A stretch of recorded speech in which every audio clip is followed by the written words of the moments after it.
This is the Sixth Man Show, an Orlando Magic podcast, with your hosts, Luke Sylvia and Jonathan Osborne, covering all things Magic basketball. By fans, for fans. Go Magic.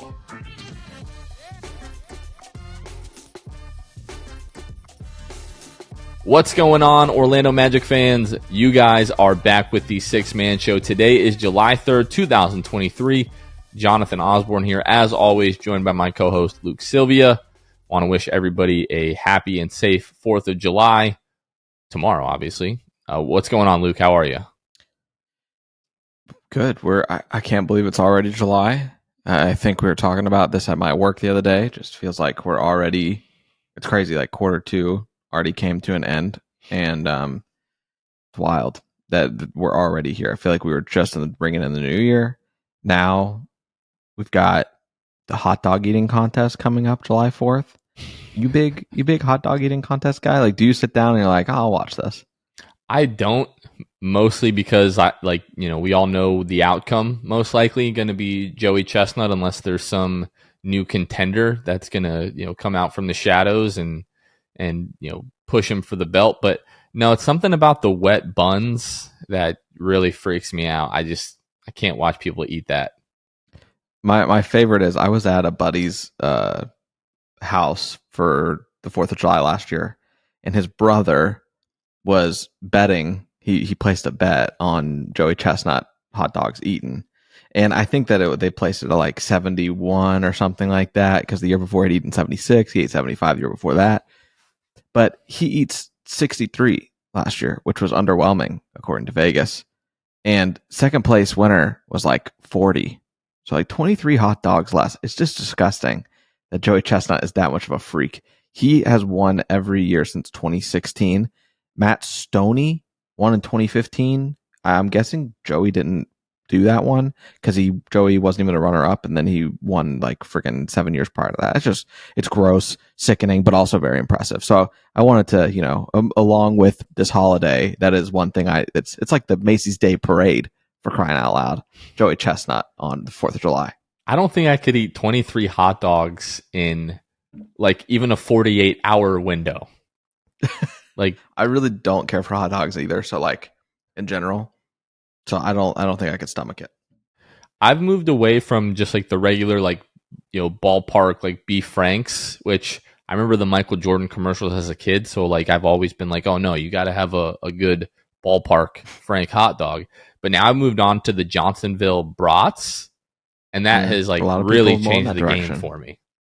A lot of people love their brats. Yeah, they have a better with cheddar version of that as well. That's just absolutely fantastic. So I'm a big brats guy these days. But yeah, I still throw them in a nice potato roll bun and do it up with the ketchup and the mustard. So yeah, I'll be grilling out on the 4th of July and just kind of hanging out and looking forward to see how the new neighborhood does fireworks up here in Citrus County. I'm not really familiar with that, so it'll be quite the experience. Before we get into Magic basketball talk, just wanted to take a quick moment to thank all of you.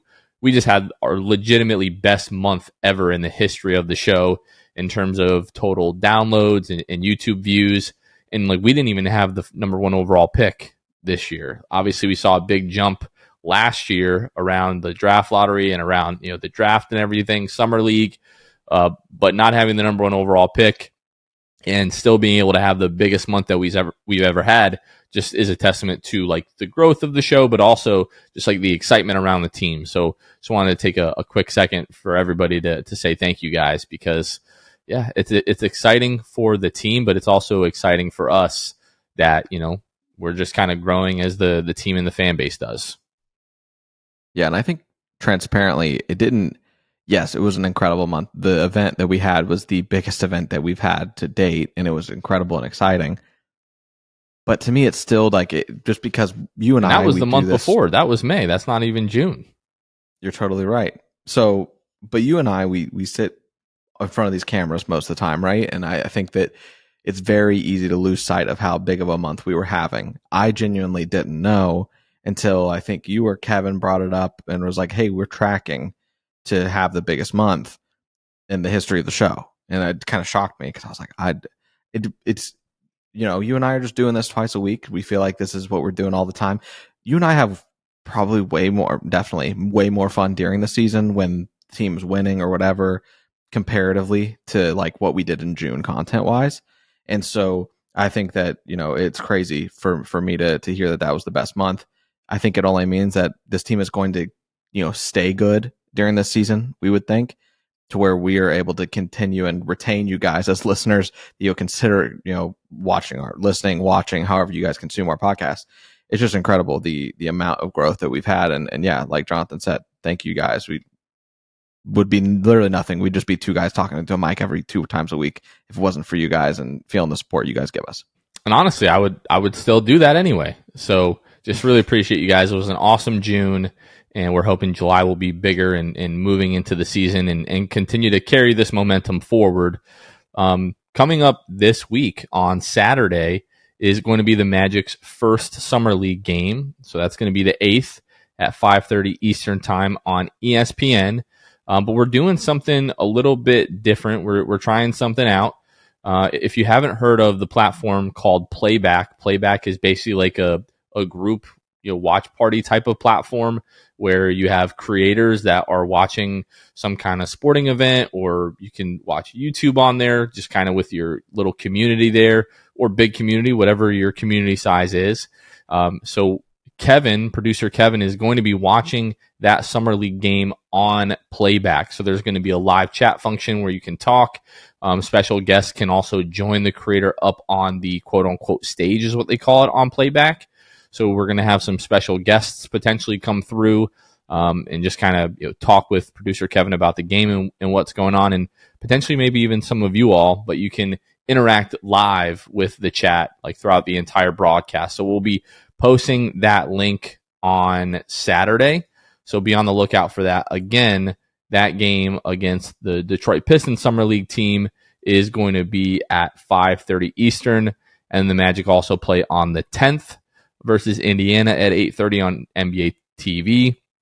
They play July 12th versus New York at 8 o'clock Eastern on ESPN2, and their last scheduled Summer League game is going to be July 13th versus Portland at 9 o'clock Eastern on ESPN2. And then they'll have like the additional, Summer League tournament games that'll be announced. Those dates and times will be announced at another time. So looking forward to that. It's something that we're going to try out here during the off season. If it goes well, we'll start doing these in the regular season as well, where we're just kind of everybody's watching the game together, talking about the game together. It's a really cool platform, so we're really looking forward to doing that. Luke, the Team USA roster has been finalized with Knicks forward Josh Hart being added to the men's FIBA World Cup roster. So the entire roster is Jalen Brunson, Anthony Edwards, Tyrese Halliburton, Austin Reeves, Paolo Banchero, Mikal Bridges, Josh Hart, Brandon Ingram, Jaren Jackson Jr., Cam Johnson, Walker Kessler, Bobby Portis. Josh Hart is like just another one of these like connector, like glue guys that you need an international play that are going to do the dirty work. You don't need a million scores necessarily. You need guys who are going to play smart, make good decisions, play team basketball, and really tie the group together. So I like the addition of Josh Hart, and I really like the roster. It's not, I wouldn't call it star-studded by any means if you're comparing it to previous, Team USA teams, but I like the makeup of this team. I think they have the potential to be a bit bigger than maybe people are going to think they will be. Aside from Paolo Banchero on this roster, Jonathan, which one of these guys would you say is the one you're the biggest fan of, or that you like the most, or maybe you just like their game the most for FIBA? For FIBA, I don't necessarily know. I mean, I like Jalen Brunson and Tyrese Halliburton. The way that they're just gonna again make good decisions, continue to move the ball. Both of those guys can put a lot of pressure on the defense. But the guy out of this group that I like watching the most, aside from Paolo Banchero, is definitely Anthony Edwards. I think he's gonna have a real potential to like carry this team in certain regards. Him and probably Brandon Ingram. I think any team is going to struggle with those guys defensively. Yeah, I think for me, it really, and dialing into the FIBA aspect, and I go back to what Luka Doncic had said about international play versus the NBA. And he says the NBA, it's a lot easier to score with basketball. And because in FIBA, everybody, like defensively, everybody's connected, but also offensively, everybody's sharing the ball. They're not really looking for their own to get their own. And that's why Tyrese Halliburton has got to be, for me, the player aside from Paolo that I'm interested to see on the international stage, because he's legitimately a 20 and 10 guy in the with NBA, assists. and that 10 being with assists, which is absolutely crazy. And 10.4 assists last year, 2.5 turnovers a game. So I'm really excited to see Team USA in this respect. I think it's, you and I have had the Paolo Team USA conversation before on this podcast, but I like it more when he is on a roster like this as opposed to the star-studded one. Don't get me wrong. Eventually, that will be cool because Paolo will be one of those stars. But I still feel like with this roster, Paolo can, have a really great stat line multiple times throughout this tournament. So I'm really excited for it. If I was betting, I would probably say a guy like Anthony Edwards is probably going to be like the Team USA's best player and like focal point offensively, just because I think he's the most talented there. But it would not surprise me at all if Paolo Banchero ends up being super impactful. And the thing is, though, you can go up and down the roster. I mean, I feel like there are, there's 12 guys on this team. I feel like there are probably maybe 9 or 10 guys that you could talk yourself into being like really impactful on this team. So that's what's so exciting to me. Like other teams where you have the LeBrons, you have Dwayne Wade and Kobe Bryant, Carmelo Anthony, and then you have, like your Tyson Chandlers, guys that, especially in international play, like rim protection is going to be huge. So even guys like Jaren Jackson Jr., Walker Kessler, Bobby Portis, that it might not be like the sexiest name for those guys to be on these teams, but I really like the makeup of this roster. It's going to be awesome to see them compete. France obviously is going to be a favorite. Greece is going to be a favorite. Is Jokic playing for Serbia? I really don't know.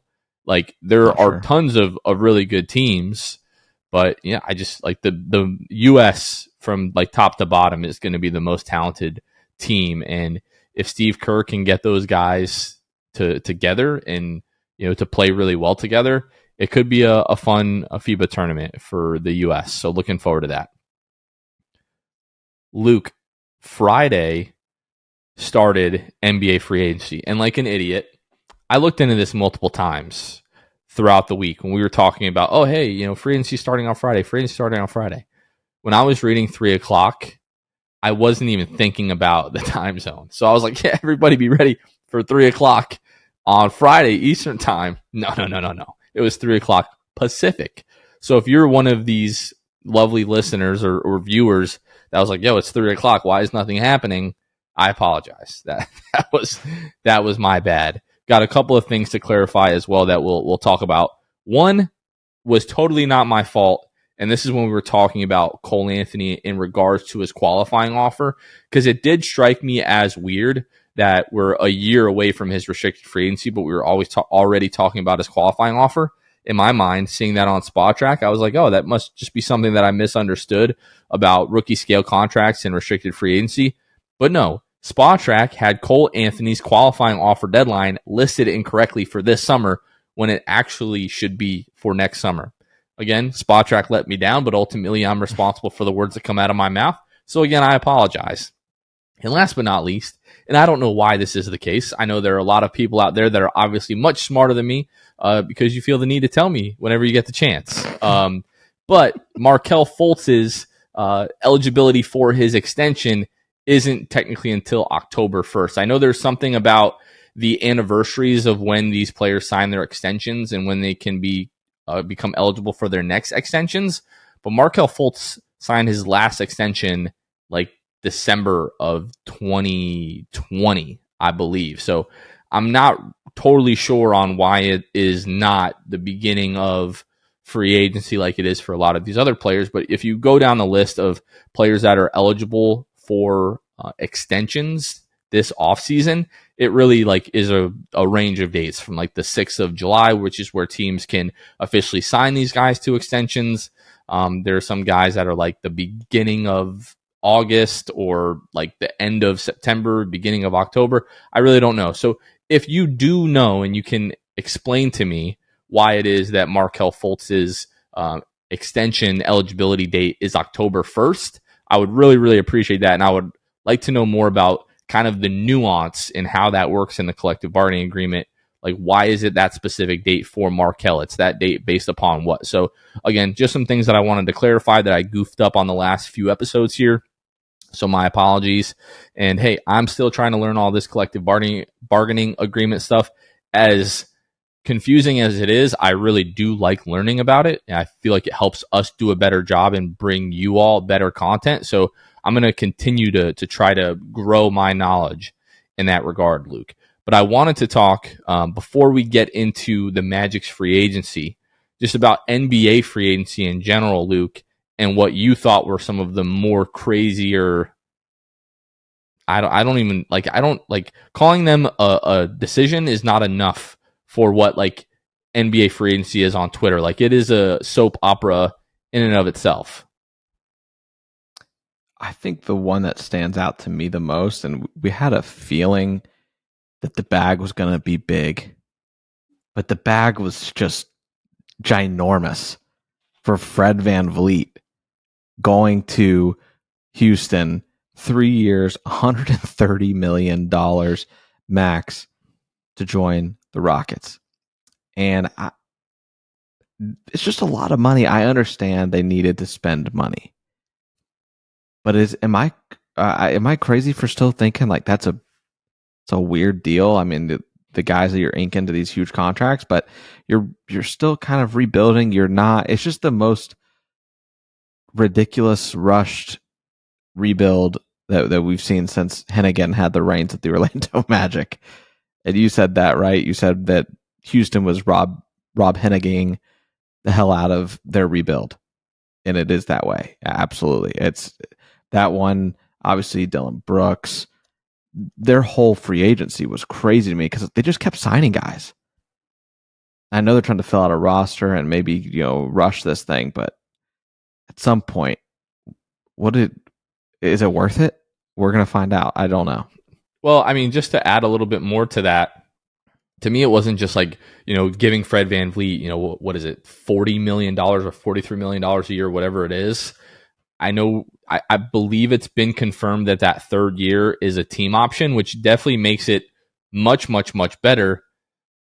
Money aside, and also giving Dillon Brooks 4 years, $80 million, like that seems like a lot of money. Was it Jock Landale that they gave 4 years, $32 million? But I believe just the first year is fully guaranteed on that, if I'm not mistaken. And then, the rumors out there that they were looking to give Brook Lopez, $20+ million a year. So it's not only that you're handing out all of this money to all of these guys, but you have Jalen Green, who you drafted 2 years ago. You still have Kevin Porter Jr., which I don't think should be like a big obstacle for them making decisions at the guard position. Because as good as and as talented as he is, do you really see him as like a super long-term piece? I don't know. Jalen Green, you probably still hope he will. You have Jabari Smith Jr., you have Alperen Şengün, some of these other guys that they like traded away for nothing, like Ty Washington, like Kenyon Martin Jr., some of these guys that they just kind of forced out of there.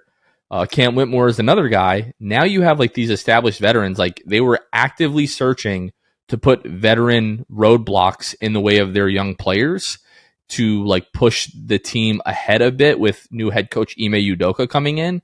So people are Sam Vecini had he did like a whole segment at the beginning of his recent podcast talking about why he loved the not Kyle Lowry, good grief.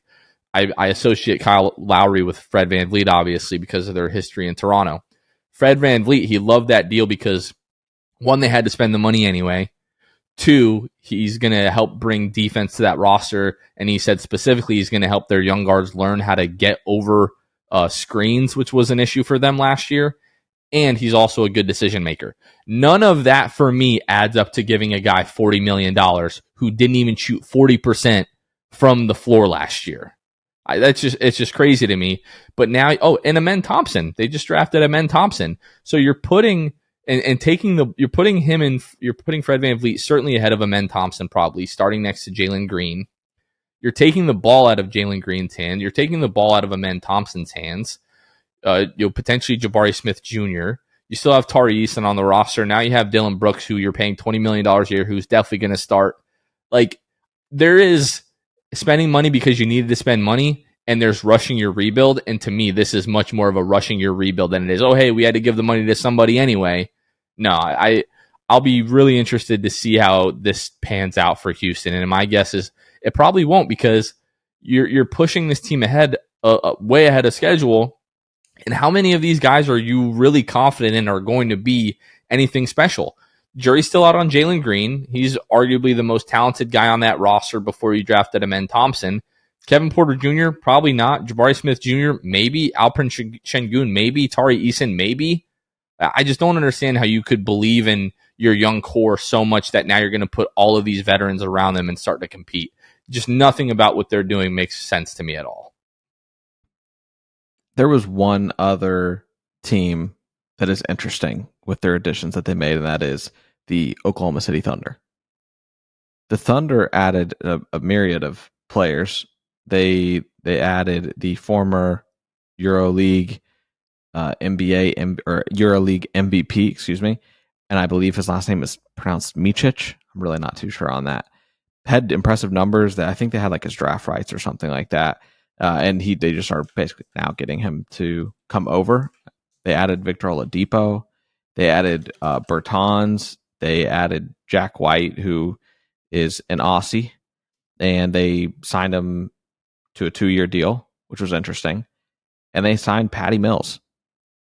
The Thunder are adding a lot of guys that are going to be fighting for minutes. And an already talent-filled roster, honestly.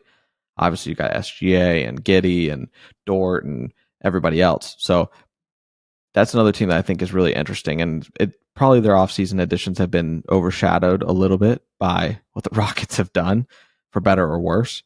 So that was another team that kind of stuck out to me. Yeah, outside of that, I think the last thing we'll touch on here before we dive more deeply into the Magic is Dame Dallas. Finally, after what feels like a 2-3 year long saga, I guess has officially requested a trade from the Portland Trailblazers after the Trailblazers turned around and gave Jeremy Grant, what was it, 5 years, $160 million. So it sounds like he's trying to force his way to Miami, which is really sad for a number of reasons. Number one, I hate the Miami Heat. I love Damian Lillard. He's one of my favorite players. And if he gets traded to Miami, then I have no choice but to hate him. And I just don't understand all this talk about loyalty. And now all of a sudden, to me, it just makes everything that he said the past, 4 or 5 years about loyalty, it's all a bunch of bullcrap to me. Well, the comment that he had to Paul George about you boys as chumps, keep running from the grind, switching teams, bro, you're running from the grind. Are you loyal or you want to win? You can't really have it both ways. I get it though. I don't really care too much about it, honestly, just because the loyalty talk, he's been more loyal than any other superstar in the NBA. Right. Let me ask you one question. Finally request a trade. Damian Lillard stays in Portland the rest of his career, doesn't win a title. Do you look at him any differently than if he goes to Miami and wins a title? Do you look at him any differently as a basketball player, having watched his entire career? There's a tweet that I read from a Portland fan that said this was giving him KD to Golden State vibes. And I just think it is the stupidest thing that I've ever heard, because Miami Heat are not Golden State. They made it to the NBA Finals. But at the same time, do we really think that they're going to do it again unless they add a guy like Damian Lillard? I think Dame is just a ton of fun to watch in the postseason. I don't know if the Portland Trailblazers are going to get him there ever again. I'm all for Dame at age, 33, 34, finally breaking out of Portland and doing something to the point where he could maybe win a ring. I would hate for it to be with Miami, but I do like Damian Lillard. I love him in the postseason. He's undeniably clutch. I think that I would be irritated if I didn't get to see Dame in the playoffs the rest of the season or the rest of his career, because they're trying to build something. And by the time they build something, Dame is going to be 37 years old, 38 years old, not the same player. Selfishly, I want a couple more postseason appearances from Damian Lillard. So I don't really care. I don't think that he stayed loyal for so long to Portland, and Portland never put it together. They never did. So for him to finally be like, all right, I'm out. I finally did it. Like I'm finally done. Hats off to Damian Lillard. I hope he gets out of there. Although I read somewhere today, take it with a grain of salt because I don't remember where it came from, that Portland is not necessarily considering honoring his wishes of him going to Miami.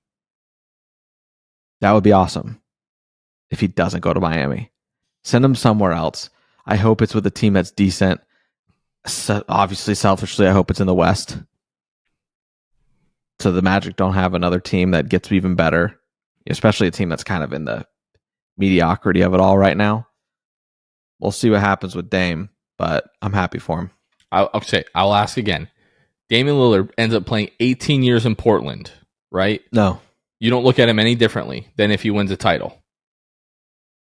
Oh, you're saying if he wins a title, do I look at him differently, like in a positive light?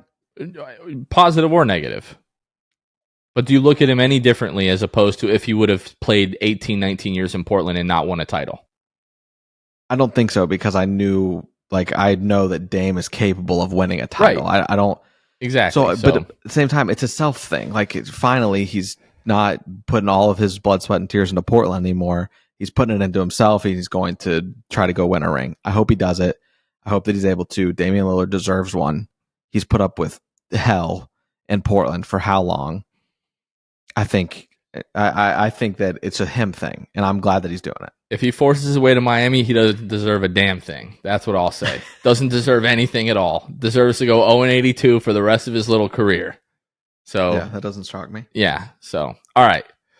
Let's talk about some Orlando Magic. So the first real Jingle season. Jingles. Joe Ingles, Moe Wagner agreed to terms with the Orlando Magic. But before we even get to that, I want to talk about some of the pre-agency moves that the Magic made. So the first of which, Gary Harris and Markelle Fultz's 2023-2024 salaries being fully guaranteed. Any surprise? I think there was definitely surprise with like Goga. Well, you're getting a little bit ahead of me. I didn't mention they picked up Goga's team option and declined Admiral Schofield and MCW's team options as well. Okay. But yeah Goga was a little bit surprising, but I don't think it's the craziest thing ever. I don't know. What were your initial reactions though? Like when things break, which one of the ones that we've named was it like, oh, I'm a little bit surprised? I mean, Gary and Markelle were like absolutely duh moves. Like I was like, okay, yeah, of course we did. Admiral Schofield, MCW. I don't know. Schofield we figured was probably gone. MCW was like, okay, he's most likely probably gone. But if they wanted to keep like some kind of veteran guard or wing on the team, I could understand keeping him. Like picking between MCW and Goga. Goga probably makes more sense because Goga has a more realistic path to minutes. And then the other thing that the Magic did was they moved the deadline back for Bull's 2023-2024 salary to be guaranteed, which has to be a mutual decision. The team has to agree, and Bull's team all have to agree to move that deadline back. It has not been announced when that deadline has been moved back to just yet. But it is interesting because now the Magic don't have to fully guarantee that. And if they want to waive Bull today or tomorrow, they could do that. But Goga wasn't totally surprising. The fact that we didn't go out and get what I thought was more of a surefire backup center, that was a little bit more surprising to me. I think we can talk more about that when we talk about Mo. But were any of these moves really surprising to you?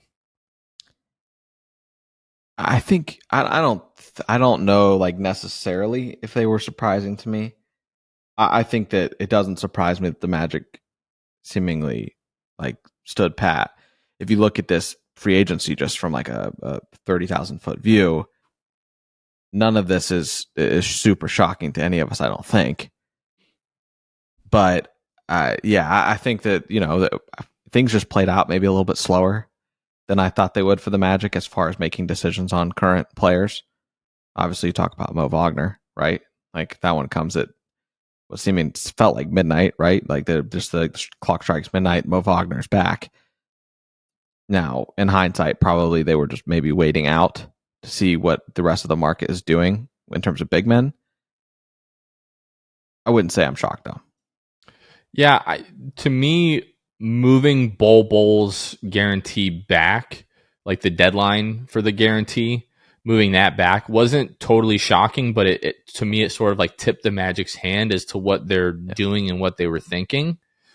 Hindsight is 2020. Now we know, with them bringing in Joe Ingles, bringing Moe Wagner back, like they were really looking to add multiple, guys or sign multiple guys potentially in free agency. So now it makes it a lot easier to save a couple of $1 million by waiving Bol. People have talked about the fact that, well, look, if you're looking to bring in somebody else, you could also, now the Magic, they're at, 15 on the roster. So they do have to waive somebody at this point or trade somebody, whether that be for, cash or second round picks, or first round pick, whoever it is, depending on what that return is going to be. But in the not immediate, because I guess you can carry 20 guys on the roster, throughout the preseason, I think. I don't know exactly when that deadline is. I'll need to look into that a little bit deeper. But the Magic don't have to make any decisions on who they're going to waive like super, super soon. But people have speculated it could be Bol, it could be Chuma that is moved. So, I think let's go ahead and take a quick break, give our patrons a shout out, and then we'll talk a little bit more about Jingles and our boy Moe Wagner. So as I just mentioned a moment ago, this episode and every episode really are brought to you by our wonderful patrons.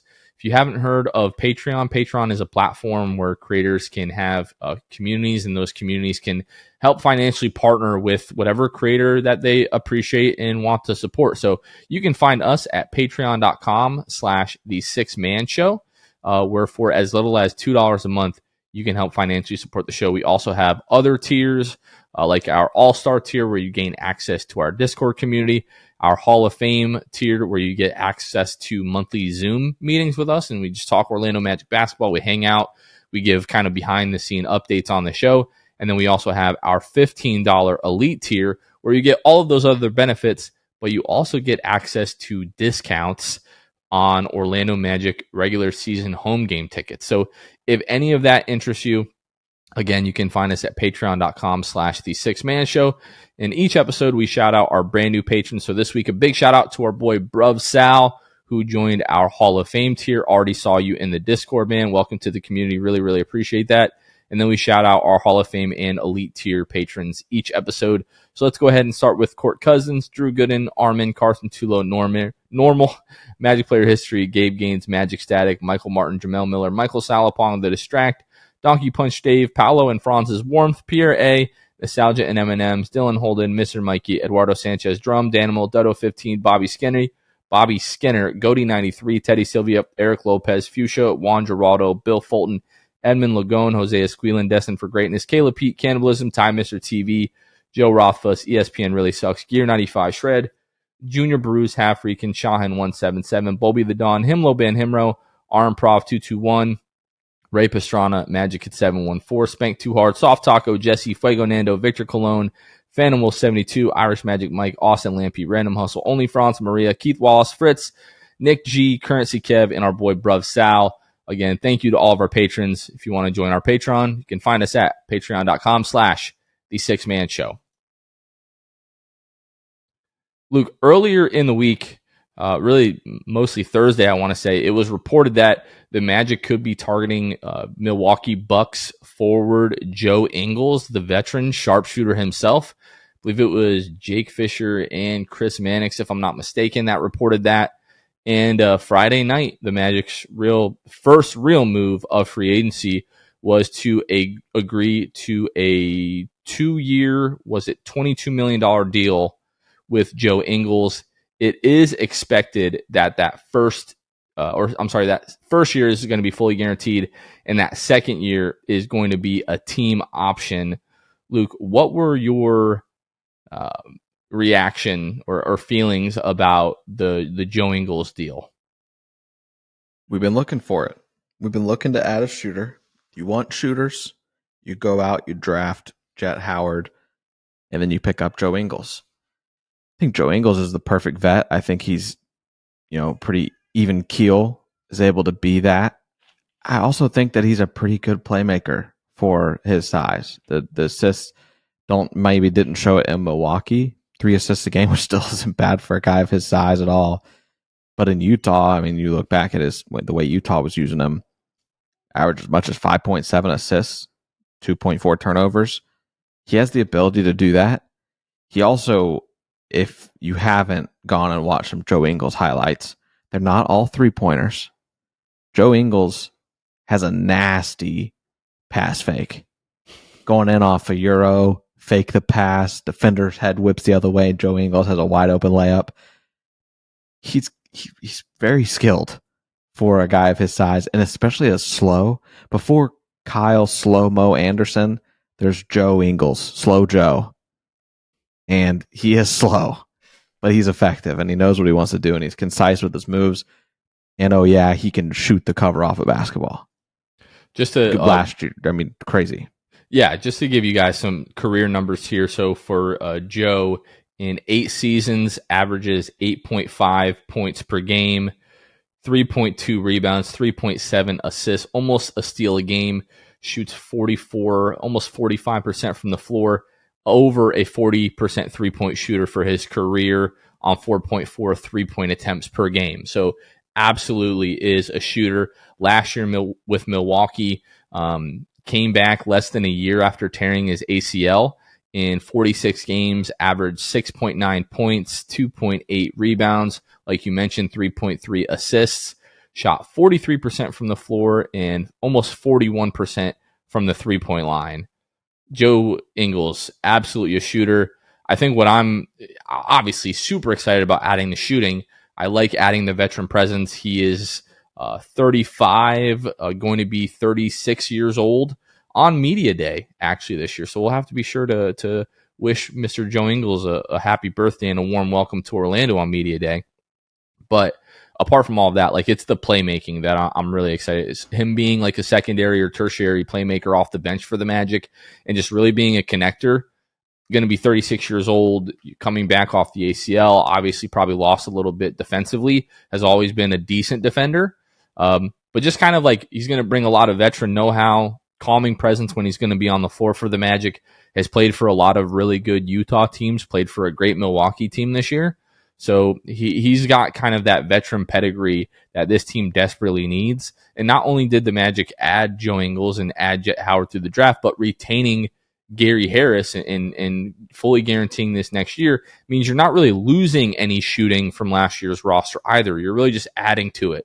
So I feel like that's really a big deal. There were people that were calling this an overpay. Like, as soon as I saw it, I was like, okay, it's a 2-year deal. It's $11 million a year. Shooting is a premier skill. The Magic desperately needed a vet. The Magic were, the record says they were bad last year. If you want to get a guy that, isn't just a career journeyman that's played for crappy teams, if you want to bring in a guy who's got real experience playing for really good teams, that's going to bring you a much needed skill set for this roster, you are going to have to overpay a little bit. So I don't know why people were surprised at all by the $11 million initially, but it's also looking like that's going to be a second-year team option. So you're maintaining long-term flexibility, and you're adding something that you desperately needed, not only from a skill standpoint, but also just an older guy in the locker room that can be a mentor to vets. Now, is he going to be like a Vince Carter? Not necessarily, but having another, I don't want to say, these are all adults, but having another adult in the room is not a bad thing for this roster. Also, another thing can't be overlooked. Caleb Houston, have we seen his last game wearing a number 2 on his jersey? For a little bit at least. Joe Ingles, number 2, obviously, in Utah. War number 2 in Milwaukee. Caleb Houston, you would think maybe he'll maybe revert back to his college number, which was 22. Can't do that either. Franz Wagner's number 22. So there's the story within the story. Caleb Houston's probably going to be changing his number in respect for Joe Ingles. Can't go to 22 because Franz Wagner already has that. Caleb Houston, got a decision to make. What number are you going to wear? I don't know that you'll be there often to wear it, but what are you going to wear? It would be the most awesome thing ever for Caleb Houston to be like, you know what? Give me 32. Give me Shaq's old number. Caleb Houston wearing number 32 from now on. I thought you were going to say he's going to make Jingles pay him $32K to wear his jersey number. Yeah, I don't know about all that. I mean, maybe the least that Joe Ingles could do is take Caleb Houston to dinner, for the number. Right. I think that's, give him a few pointers. Sure. Would not be a bad guy for Caleb Houston to kind of model some of his game after. But yeah, right. We've probably seen the last of, we might have seen the last of Caleb Houston like playing for the Magic. Like that's another possibility as well. I would personally hate that. But yeah, I mean, he's buried now. If he wasn't before, like he is buried kind of on that bench. So it'll be interesting to see how that plays out. And then Saturday, we were talking about our glory days and playing pickup hoops in our 6-man show all hands chat earlier yesterday. So I was like, you know what? It's been about 6 months since I've laced them up. Let me go to this crappy little basketball court that we have in the neighborhood where I live. Literally, like there's an electrical wire hanging about 12, 13 feet off the ground that just goes like diagonally through the middle of the court. And I've got like I don't want to say a Dirk-esque arc on my jumper, but I've got a lot of arc on my jumper. I could not take a 3 from like the whole right side of the court without just the ball slamming into that wire again and again. So that was miserable, but I'm on my way to do that. And I don't have great cell service in my neighborhood to begin with. Like as soon as I get off of my block where I can no longer connect to my Wi-Fi, I have almost nothing. But wouldn't you know, as soon as I make the turn off my block, we get news that Moe Wagner is re-signing with the Orlando Magic. So I'm trying to make a graphic and make a tweet, and the internet's not loading. So that was my experience with Moe Wagner getting re-signed. But that is going to be a, 2-year, $16 million deal for our boy Moe Wagner re-signing with the Orlando Magic. And there have been some mentions that this could potentially be like a 1+1 full year. First year is guaranteed. Second year might be a team option. If that is the case, this is another great deal. Like if you just look at it in a vacuum, $8 million for Moe Wagner the second year. If it really is a team option, a great deal for the Magic. Let's talk about it in a vacuum before we talk about what it kind of meant for the rest of the Magic's free agency and what they're probably not going to do at this point. What was like your initial gut reaction to Moe Wagner coming back? I mean, at that point, right, you signed Joe Ingles, and you look around and you're like, we just don't have the money. There's centers, backup centers flying off the shelves. I don't think it was too much of a surprise that Moe Wagner was back after the Joe Ingles thing. It was kind of like, oh, all right, I guess we're pretty much done here. Then Moe Wagner was the nail in the coffin to that. Obviously, that this front office is just going to essentially run it back with Joe Ingles and the 2 new draft picks, which is honestly more than enough. So I don't think that it was super surprising. The writing seemed like it was on the wall. What other backup centers are you getting for that would come play for the Magic at this point, besides Moe Wagner, who you're going to have to slightly overpay for? But I saw someone call it the Franz Wagner tax. I mean, I said that to somebody kind of like half kidding. Like part of this is like, hey, you want to keep younger brother happy? I don't think that like really affected their decision making here, but like it's you're saying the quiet part out loud. Like keeping Moe Wagner happy, keeping Franz happy, who's going to be a cornerstone of your franchise for years to come, when he also kind of fills somewhat of a need. There are worse decisions that you can make there. The thing that was disappointing to me is that we locked in basically Moe Wagner and Goga Bitadze being the backup 5s in some respect. Who knows how the minutes are going to work? I'd probably guess that to start the season, Goga is like the full-time backup 5. But it's uninspiring to me, I guess, is the best way that I can put it. Like we saw Jock Landale, go somewhere else. Brooke Lopez re-signed with the Milwaukee Bucks, which was always going to be a long shot. But especially once you signed Ingles, you're like, okay, we're just not going to have the kind of money for Brooke Lopez unless they were trading someone, somewhere else. But then you see Thomas Bryant, you see Drew Eubanks, Mason Plumlee still on the board. Thomas Bryant ended up going to the Miami Heat once the Dame rumors came out. I still would have liked to see them make more of an upgrade. Find more of a guy who's capable of spot starting, which we've talked about with Wendell. You're more than likely going to need that at some point. And to me, what was a need going into free agency that I didn't think our weakness next year probably isn't going to be our backup 5. Now I feel like that probably is this team's biggest weakness, is our lack of depth at the center position. If you want to talk about shooting, because the shooting is still really unproven, yeah, it's either one of those. It's either maybe you don't have as much shooting as you would like, which the Magic, in my opinion, did have a real effort in trying to improve by keeping Gary, drafting Jet, signing Joe Ingles. But it doesn't, the timing of the Moe Wagner re-signing tells me that they were trying to upgrade, but it just didn't really come together for them. And there are much worse players that you can have as your backup 5 or your, arguably your third 5. There's a lot of guys worse than Moe Wagner at that. Yeah. Yeah. I mean, that's really all that I have to say about, the center, the lack of addressing that. It's going to be interesting to see how that plays out. Notably, some things that didn't happen so far, Luke, is really Cole Anthony has not been signed to any kind of extension just yet. And he is eligible for an extension, may not be eligible for that qualifying offer just yet, as I mentioned at the top of the show. Sorry for the confusion the last couple of weeks. But Cole Anthony has not been signed to an extension yet. It could point to a lot of things. It could be that the sides just haven't come to an agreement just yet on the extension. It could be that the Magic are potentially looking to trade Cole, and they may value, or teams may value him being a restricted free agent more than him being a long-term option, because they could kind of try it out for a year and then see if they want to, when a dealership lets you drive the car home for a few days before you decide if you want to buy it, kind of that same scenario.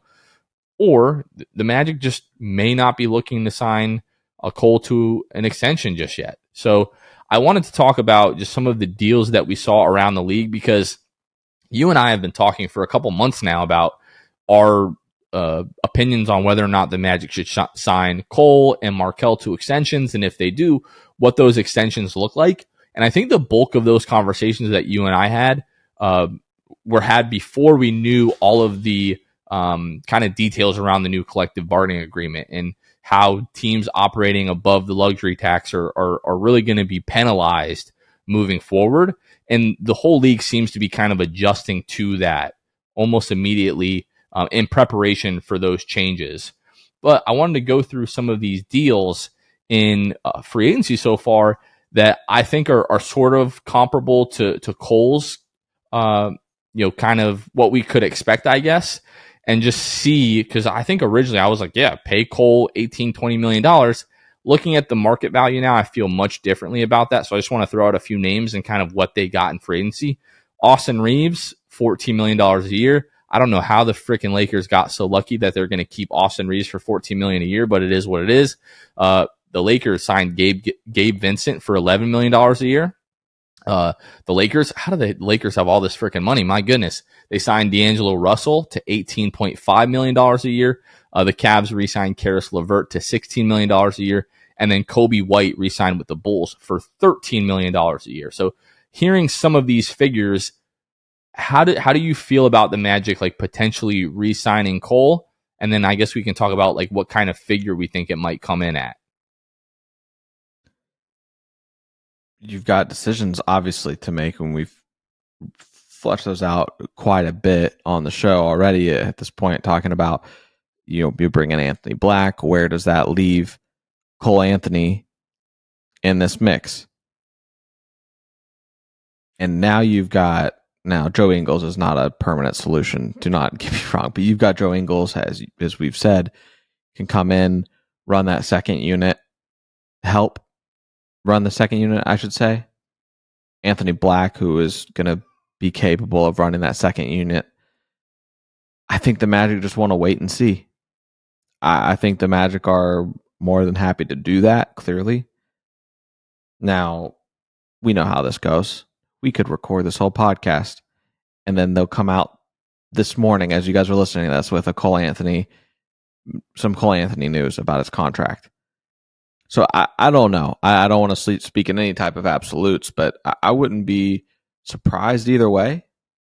I think that you and I have talked about the fact that bringing him back means that the team bought into the last 3 quarters of the season, where he was shooting the ball well and making good decisions and defending at a much higher level than he was prior. I don't know. I don't know what you do with Cole Anthony. I genuinely have no idea. Yeah, I think we've been asking ourselves this question since the draft, just like, what does all this mean for the guards? I don't think necessarily like the Joe Ingles deal really means much for the guards, because I still see him as much more of a 3 or even a 4 at times. But what they do over the course of the next couple of months is going to tell us what they think about certain players. Obviously, whenever a team trades a guy, it means like, hey, either this guy didn't want to be here or we didn't want this guy here. So I guess that kind of speaks for itself. But I do find it pretty interesting now, because I think when you look at like the Austin Reeves and like the Kobe White deals, especially, like Cole is probably a step underneath Austin Reeves, but probably a step above Kobe White, maybe closer to Kobe White than he is Austin Reeves. So, like, I think $13-14 million for Cole Anthony is like market value now.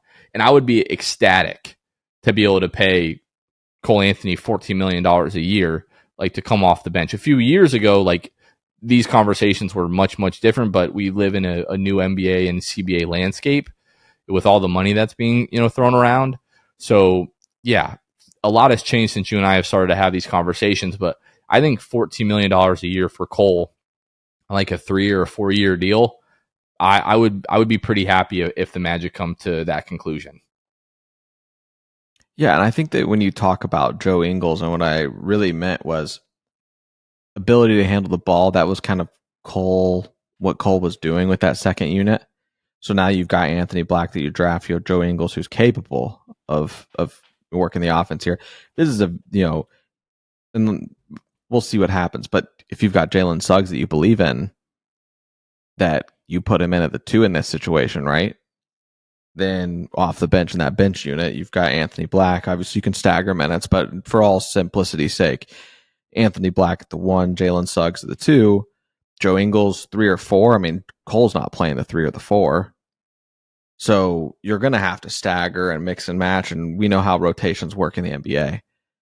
But I just think with a bench unit as a whole, there's a lot of decisions to make, and I don't think Cole Anthony's safe. I don't think Jalen Suggs is safe. I don't know who is safe. But I think this season is going to be kind of a trial run to see who's going to earn it and who's not, and the Magic kind of roll the dice. One thing that we didn't talk about with Joe Ingles is having Joe Ingles re-signing Moe Wagner and Goga in your second unit, probably Cole Anthony and Anthony Black, like at the, your guard. I don't want to call either one of them a 1 or a 2, but I feel like the Joe Ingles signing like makes it pretty hard for Jet Howard to get minutes as well. Mm-hmm. I like that. To me is like, I don't think you're paying Joe Ingles $11 million. I don't think you're paying him $11 million to like come in if Jet Howard isn't good. Like, I feel like Joe Ingles still feels like he can play and wants to play. Right. So, I mean, that is part of, like, Anthony Black probably has a clear route to minutes. I think that was pretty clear when we made the pick.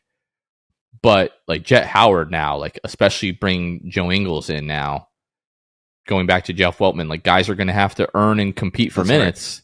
And that's exactly what we're talking about. So if Jet Howard is great this year in the minutes that he gets, makes it a lot easier to decline that second year team option for Joe Ingles.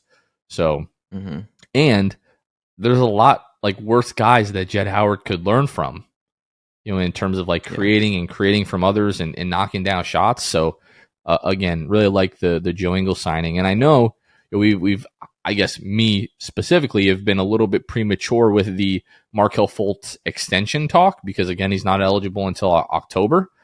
But I do like looking around the league, looking at some of these other deals, talking about, Markelle Fultz and the figures that we may see him come in on. Like when you see a guy like, D'Angelo Russell get, $18.5 million. Karis LeVert got $16 million. Dylan Brooks got $80 million. Dante DiVincenzo got, what is that? Like $16 million, somewhere around there. Georges Niang, $13 million. Dennis Schroeder got $13 million. We've talked about this with just kind of Markelle's injury history and then also just kind of think what the national perspective is on Markelle and kind of what his market value might be. We were talking about like, sign Markelle to $25 million a year. Again, that was before all this new CBA information came out. But now I'm thinking like Markelle probably somewhere between like $17 to $20 million a year. And if you can sign Markelle for that, again, everything like the cap is expanding, but I also feel like kind of in a way like it's sort of shrinking. And they're talking about like the middle class of players really being affected by this CBA the most, unless the best players on teams just start saying like, hey, I want to keep this team competitive and I'll take 45 or I'll take $35 million instead of $50 million so that we can pay some of these other guys and keep these teams good. Because if guys are just going to keep, feeding into the Supermax machine, like other guys just really aren't going to be able to get paid a ton of money anymore. So it's funny how in the span of a few weeks, Markelle could have gone from being valued at $20 to $25 million a year to maybe like $17 million a year. Which is where he's at, right? Yeah, which is what he's making now. So he's probably looking for a little bit of a raise. So if the Magic come in at $19, $20, $21 million a year, I think I'm good with that for Markelle. Yeah, yeah, absolutely. But is Markelle safe? Who knows? Do the Magic want to extend Markelle? Who knows? I'm not sold on anything at this point. I would say a trade is if I had to guess, like a trade is probably coming within the next month and a half. Like you want to give a guy enough time to get acclimated to the city and to the team before training camp starts, which is going to be October 2nd October 3rd, I guess is when preseason starts. Training camp and all that, media day is October 2nd, so October 3rd will be like the official start of training camp. But guys are going to be, in the building getting like all the kind of preseason runs in a few weeks before media day. So I'm guessing if a trade is going to happen, like we'll see that in the next, I don't know, from now and like 7 weeks from now. Like if we get into September, at that point I'd be pretty. Unless like some superstar wants to move or somebody on the Magic requests a trade, if we get into September without a deal, I'll be pretty surprised if anything else changes before the start of the season. Yeah, and I don't have anything to go off of. That's just my own made up logic just now. Yeah, I don't know. I don't know. I have no clue at all what's going to happen with this team. That's why the NBA, again, best league out there. There's a lot of unknowns. I'm very interested to see what the Magic front office does. All right, let's wrap this one up. Don't forget, coming up on Saturday the 8th at 5:30, producer Kevin is going to be on Playback. Playback is kind of like a watch party platform where everybody will be watching the Magic Summer League game against the Pistons together. We'll see Anthony Black and Jet Howard Summer League debut. We'll be sending that link out ahead of time, so be on the lookout for that. Going to be a lot of fun. We're trying that out. We're hoping that it goes well. And if it does, we'll be doing more of those in the future. So really looking forward to that. But that's going to do it for this one. For Luke Sylvia, this has been Jonathan Osborne. You guys have been listening to The Sixth Man Show, and we will catch you guys next time. See ya. Thanks for listening to The Sixth Man Show. Be sure to subscribe on iTunes and Spotify to get new episodes downloaded directly to your phone. If you enjoyed the show, please take a minute to give us a 5-star rating and a review. It helps out the show a lot. Follow us on Twitter, Instagram, and Facebook at Sixth Man Show. We'll catch you guys next time. Go Magic! Right.